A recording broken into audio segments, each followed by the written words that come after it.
It all started on a bright Saturday morning when I decided to spend a relaxing day fishing at the local lake.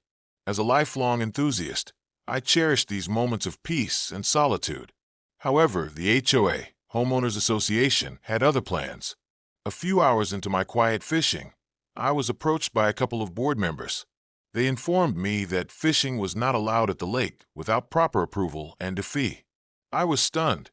The lake was part of the community, and no such rules had ever been enforced before. I tried to explain that I had been fishing there for years without any issue, but they insisted I was violating HOA rules. They handed me a fine, one that seemed ridiculous considering the community's history of relaxed rules. Feeling frustrated, I paid the fine, but the feeling of injustice lingered. The HOA had become more and more overbearing in recent years, imposing unnecessary restrictions and penalties on activities that once made the neighborhood feel like home. That evening, I began thinking about what I could do to push back. Then it hit me.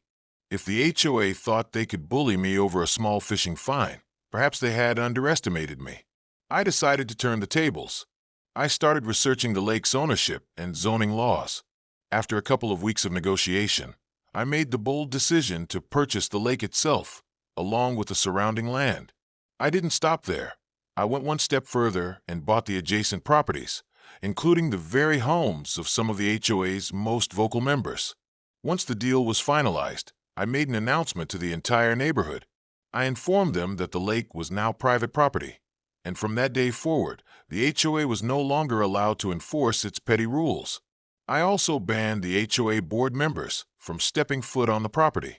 They were furious, of course, but there was nothing they could do. The HOA's control over the community was officially over, and it felt like sweet victory.